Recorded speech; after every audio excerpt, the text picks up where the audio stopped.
Salut et bienvenue sur le point de marché crypto. Point crypto, on regarde baisse du marché crypto, opportunité ou fin du game.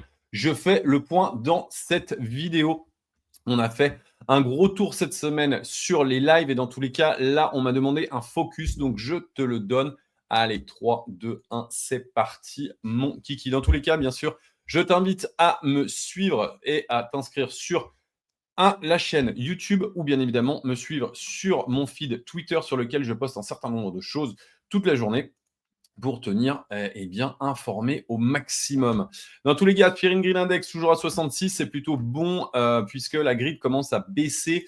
Dans tous les cas, on en a parlé hier, j'en ai parlé en live hier qu'il y avait une grosse zone de liquidité à aller chercher aux alentours de 114 300 $. Eh bien, c'est chose faite, mon ami.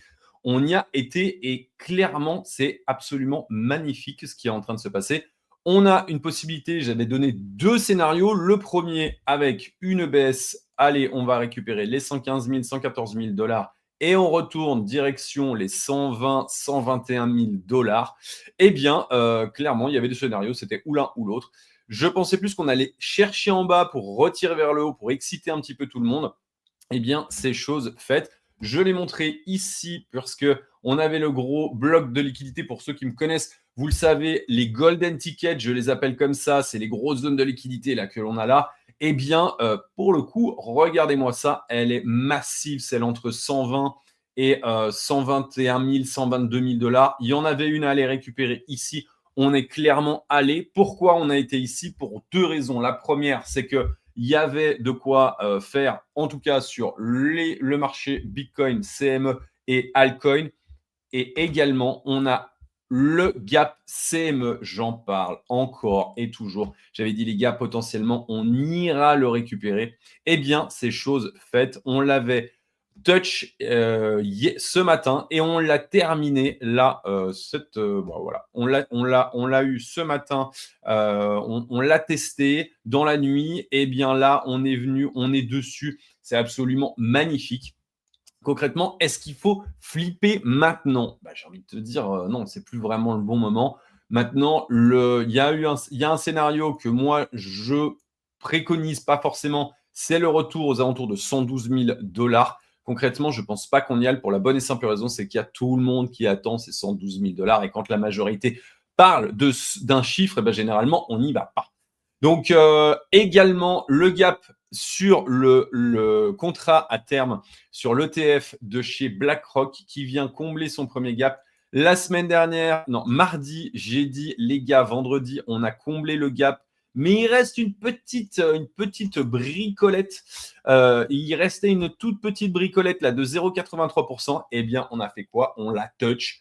Et maintenant, eh bien, il faut attendre la clôture puisque là, je tourne la vidéo. On est le 1er août, il est 17h26. On la touch, on est en plein dedans. Il faut attendre, il faut se poser un petit peu. Mais dans tous les cas, pour moi, c'est une opportunité. Ce n'est pas une espèce de fin de game.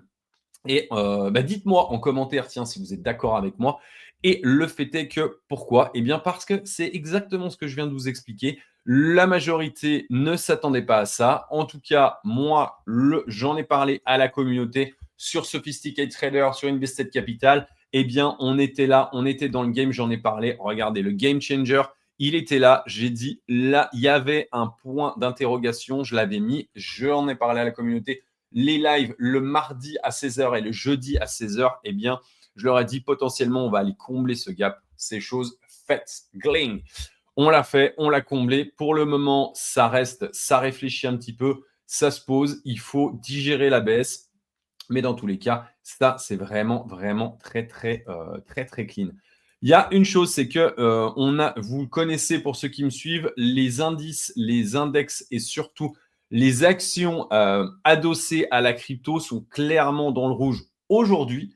Mais, eh bien, pour moi, il n'y a pas de raison de s'affoler. Pourquoi? Eh bien, parce qu'à chaque fois qu'on a sorti les bonnes de Bollinger sur MicroStratégie, vous le savez, c'est un vrai index. MicroStratégie qui hier était vraiment dans le green. Et ce matin, tous les indices sont dans le rouge. Et je trouve sincèrement que toute la partie crypto se porte plutôt bien pour la bonne et simple raison, c'est que tous les indices aujourd'hui sont dans le rouge. Le Nasdaq, le SP500, il y a le dollar qui prend une douille et on repère encore 1% sur le dollar. On revient retester la zone de support qui était l'ancienne zone de résistance. Très clairement, je suis incroyablement surpris positivement par le fait que ce marché crypto tient. Oui, il y a de la, il y a eu de la liquidation, mais concrètement, ça tient, c'est solide. Si on arrive à clôturer le vendredi, dimanche là, on clôture déjà le CME à 115 000 $, là où on est aujourd'hui, et qu'on clôture dimanche pour le contrat classique sur lequel vous tradez et moi je trade, où j'investis, eh bien, si on clôture à 115 000 $, on reviendrait rechercher les mèches là. Ce serait absolument parfait. Ce serait absolument parfait. Donc, à voir ce que ça va donner, mais en tout cas, le scénario était prévu. On l'avait intégré, je l'avais intégré le mardi, sur le live du mardi et du jeudi. Et concrètement, c'est in. Donc, pour le moment, aucun problème pour l'instant. On va aller voir vite fait Ethereum. Ethereum, il a fait son AB égale CD, pile poil. J'en avais parlé. Je suis, moi, donc bien sûr, je parie à la hausse, mais je suis short depuis 3800 sur 3890 sur Ether. Le fait est qu'on revient retester une zone qui était vraiment très touchy.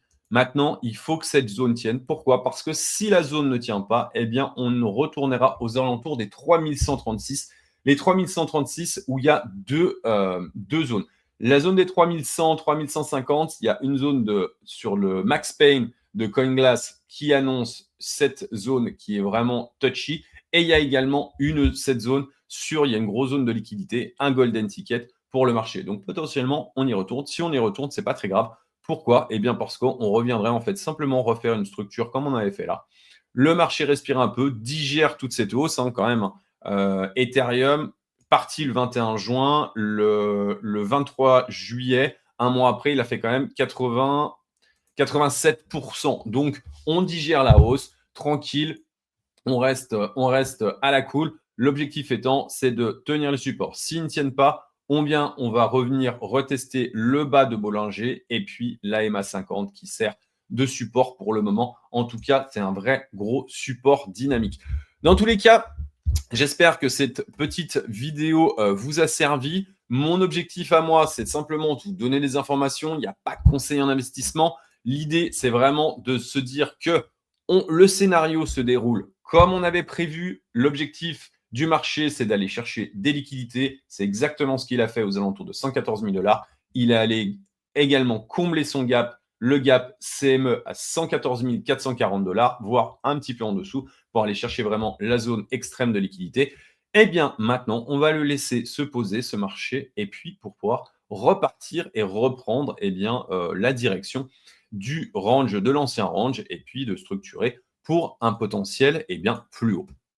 Dans tous les cas, j'espère que cette vidéo vous a apporté un peu de clarté. Je vous invite à aller, bien sûr, encore me suivre sur mon feed Twitter et bien évidemment sur YouTube. Dans tous les cas, je vous dis rendez-vous mardi 16h sur le live, et pour ceux qui ne peuvent pas, vous aurez le replay, ou je serai en live également jeudi.